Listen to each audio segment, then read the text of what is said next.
बिस्मिल्लाहिर्रहमानिर्रहीम।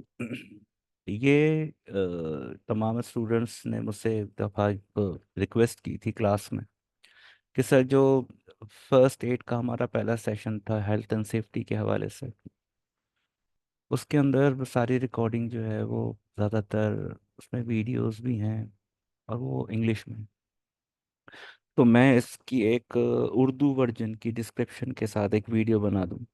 तो फिर आज थोड़ा सा टाइम मिला है तो मैंने सोचा कि मैं तो ये वीडियो अपलोड कर देता हूँ, ताकि जिनको क्लास के अंदर थोड़ी सी डिफ़िकल्टी हुई थी लैंग्वेज के हवाले से, तो वो क्लियर हो जाए। तो इंशाल्लाह शुरू करते हैं बिस्मिल्लाह से। तो क्लास के अंदर जब चीज़ें डिस्कस हो रही थी, तो इंट्रोडक्टरी वर्ड्स के अंदर क्या हो सकता है, what is health and safety. Health इसकी एक मैंने वीडियो सीरीज में एक वीडियो बनाई थी निबोश पे, और उसको मैंने वहीं से कनेक्ट किया था और यहीं से इसको समझाया था। तो मैं इसको ज़रा रैपिडली तेज़ी से समझा दूंगा, क्योंकि ये उस वीडियो के अंदर ही ये छोटा सा शुरू का पार्ट उसमें पहले से मौजूद है। तो हेल्थ एंड सेफ्टी यकीनन वही डेफिनेशन है जो हमने पढ़ी है कि कोई बीमार ना हो, कोई इंजर्ड ना हो यानी कि ज़ख्मी ना हो, और वर्क प्लेस पे किसी की डेथ ना हो। यही तीन प्रोटोकॉल्स हैं हमारे एक्चुअली हेल्थ एंड सेफ्टी के। इसका मतलब ये हुआ कि health and safety centrally originated है टू ह्यूमन लाइफ। और मतलब सारी बातें बेजान बेजान चीज़ों के अंदर तो हम क्या जो है वो हेल्थ एंड सेफ्टी करेंगे। हमारी पहली प्रायोरिटी तो इंसानी जान ही होगी as a health and safety officer. फिर इसके अंदर मुख्तलिफ फ्लेवर्स थे जो मैंने समझाए थे, और ये निबोश की ट्रेनिंग के अंदर भी मौजूद है। उस वीडियो में भी उसमें भी कनेक्ट कर सकते हैं आप। तो ओशा है, आयोश है, निबोश है, और गुड्स मैन्युफैक्चरिंग प्रैक्टिसेस है, और हैसप है, hazard analysis and critical control points हैं।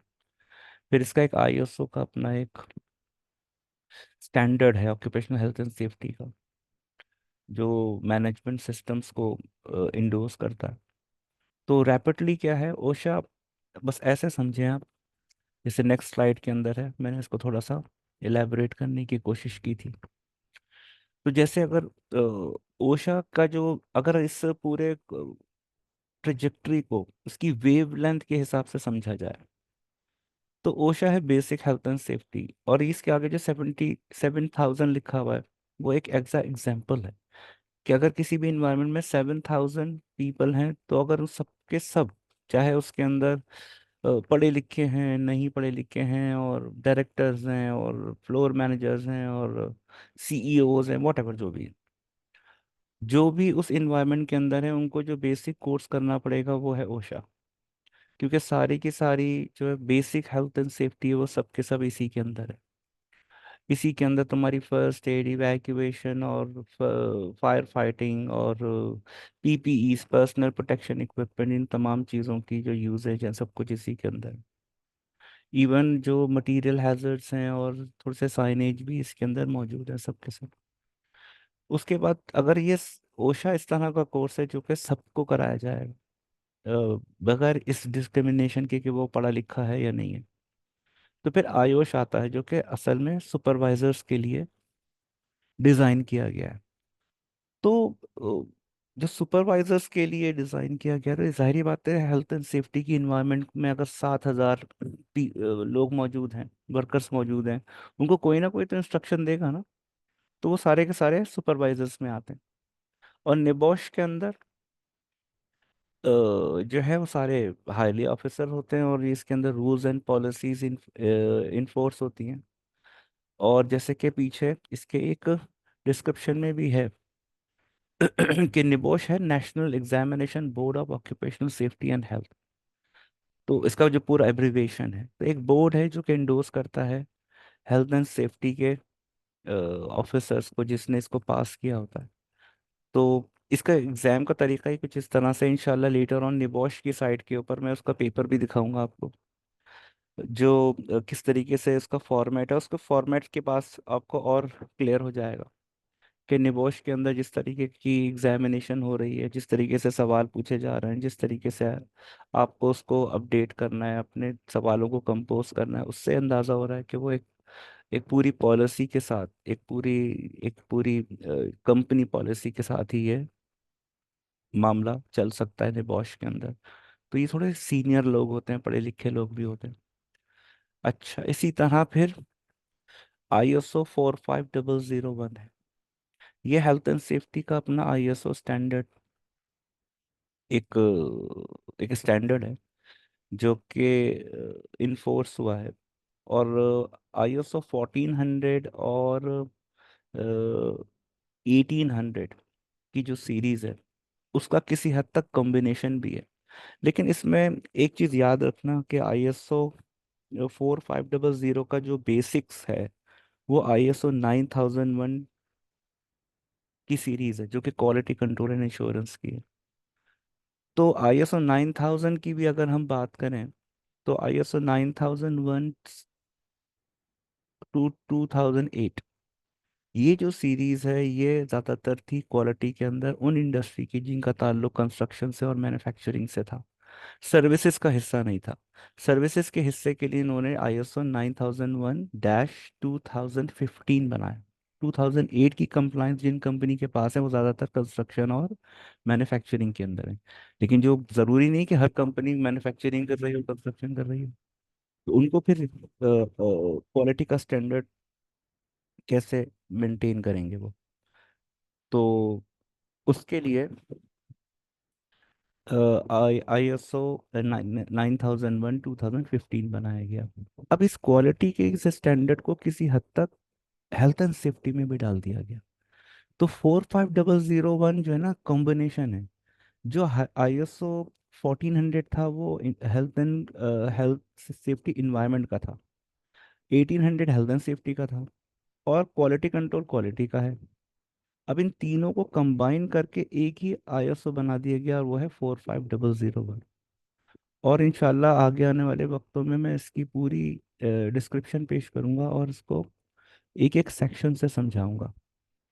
और ये काफ़ी बड़ा भी है और बहुत ज़बरदस्त है।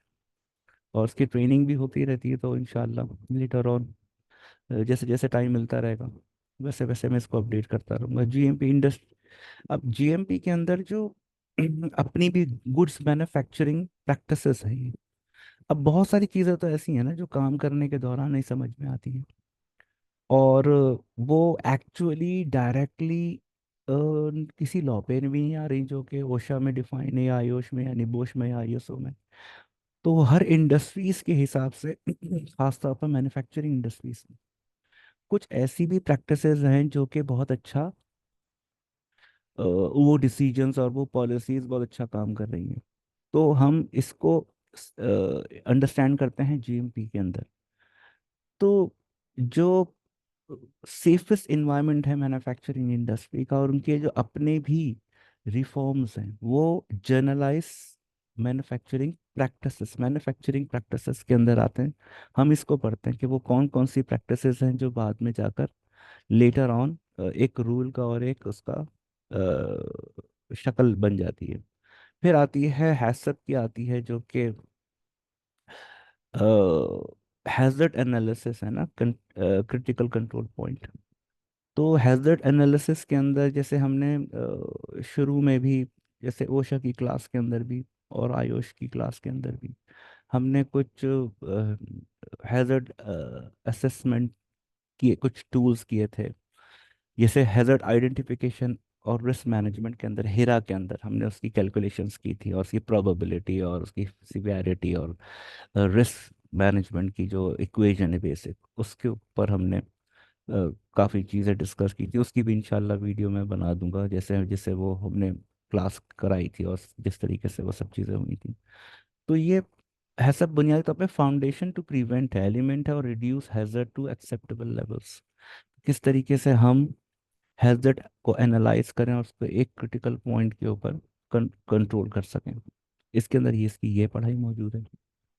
और जैसे कि हेल्थ एंड सेफ्टी टूटा हुआ है 3 हिस्सों में, जिसके अंदर पर्सनल, ऑक्यूपेशनल और इन्वायरमेंटल। मैंने इसमें समझाया था पर्सनल हेल्थ एंड सेफ्टी जो कि जर्नल, हेल्थ एंड सेफ्टी होती है, ऑक्यूपेशनल जो डिपार्टमेंट वाइज होती है, और इन्वायरमेंटल वो जो कंपनी की इन्वायरमेंट और आउटसाइड द कंपनी जो इस जोन के अंदर, जैसे हम इंडस्ट्री जोन के अंदर काम कर रहे होते हैं, उसके अंदर ये इन्फोर्स होती है। इसका पर्सपेक्टिव जो है पूरा हेल्थ एंड सेफ्टी का, वो एक यकीनन पॉलिसी के हवाले से भी, क्योंकि इसको आईएसओ और निबॉश तक जाना है। तो पूरी जो applied health and safety theory है, जो कि अपनी तीन कैटेगरीज के अंदर है, पर्सनल, इन्वायरमेंटल और ऑक्यूपेशनल, हमने इनको चार डिपार्टमेंट में तोड़ा था ताकि हम इनके अंदर जॉब अलॉट कर सकें। और जो हमने एक चेकलिस्ट बनाई थी, तकरीबन 30 के करीब हमने उसमें पॉइंट्स रखे थे, और उन तमाम चीज़ों को एक एक करके हमने डिफाइन किया था। उस डेफिनेशन के अंदर हमारे पास एक पॉइंट ये था कि हम कौन सी जॉब किसको अलॉट करें, किस डिपार्टमेंट को। तो हमने एक ऑपरेशनल लेवल के लिए इंतज़ामी तौर पर हमने अपने पूरी हेल्थ एंड सेफ्टी के डिपार्टमेंट को चार हिस्सों में तोड़ दिया था, जिसके अंदर एक हिस्सा फायर फाइटिंग का है, एक क्लीनिंग पॉलिसी का है, एक यूज़ ऑफ इक्विपमेंट का, और एक मेंटेनेंस का है। और इसी तरह हम इन तमाम सबको एक प्लानिंग अप्लाइड मैनेजमेंट के पर्सपेक्टिव में लेकर आते हैं, जिसमें हम प्लानिंग बनाते हैं, इसकी प्रोसीजर्स डिफाइन करते हैं, इम्प्लीमेंटेशंस रखते हैं, और फिर इनका एक कंट्रोल सिस्टम बनाते हैं। फिर जो शुरू के अंदर हमने डिफाइन किया था, वो था कुछ इंट्रोडक्शन था ओशा का, कि जिस ज़माने में ओशा आया वो 1970s था, और एक्चुअली इस लॉ को आते आते 1971 हो गया, प्रेसिडेंट निक्सन ने इसको इनिशिएट किया था। और उस वक्त के जो हालात सिर्फ अमेरिका में थे, क्योंकि ओशा जो है वो अमेरिकन सर्टिफिकेशन है। तो उसके अंदर सिर्फ उस वक्त जो मामले थे, तो वो ये थे कि on average 15 workers die every day from job injuries. 15 workers रोजाना मरते थे, 5,600 अमेरिकन डाई होते थे एट वर्क प्लेस एनुअली, सालाना तौर। और 4 मिलियन यानी कि 40 लाख लोग फैटल वर्क प्लेस इंजरीज का शिकार थे, खतरनाक किस्म की जो वर्क प्लेस इंजरीज थी उनका शिकार होते थे, यानी कि तकरीबन 40 लाख। ये इसका एक पर्सपेक्टिव था। फिर जो मिशन बना उसके अंदर वही है जो हमने हेल्थ एंड सेफ्टी की डेफिनेशन है, कि कोई जख्मी ना हो, कोई कोई डेथ कॉज ना हो, और कोई इल ना हो। तो यही इसका मेन मिशन है ओशा का। और ओशा ने ही इन तमाम चीज़ों को सबसे पहले केटर किया। अच्छा जी। फिर हमारा पहला टॉपिक आ गया था फर्स्ट एड का। और ओशा के हवाले से और फर्स्ट एड के हवाले से मैंने बताया था कि ओशा की कोई रिकमेंडेशन किट नहीं है, ना रिकमेंडेशन कुछ चीज़ें, ये सब चीज़ें इन्होंने अडॉप्ट की हुई हैं अमेरिकन नेशनल स्टैंडर्ड इंस्टीट्यूट से, एनसी से। और एक काम एनसी कर चुकी थी। तो इनके डिपार्टमेंट इस तरह से एक दूसरे से इंटर रिलेट होते हैं। इवन ओशा ने जब फर्स्ट एड और फायर फाइटिंग और इवैक्यूएशन प्लान और पीपीई पे काम किया, तो फिर जब आयुष बना, और आयुष जब उसकी जब आउटलाइन उठाकर आप देखें, तो उसके अंदर कहीं भी आपको ये चार पांच चीज़ें बेसिक नज़र नहीं आती, क्योंकि ओशा इस पर काम कर चुका था।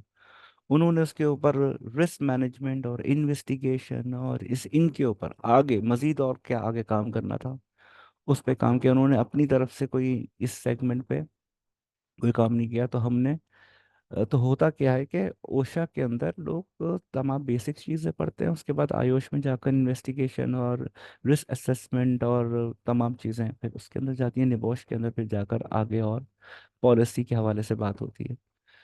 तो OSHA requires employees to provide accessible, clear mark first aid supplies suitable for the workplace and specific hazard, generally aligned with NC। जैसे मैंने अभी एक बार बात की, उसका जो रूल है NC का वो 308.1, जो कि 2021 के अंदर अपडेट हुआ है।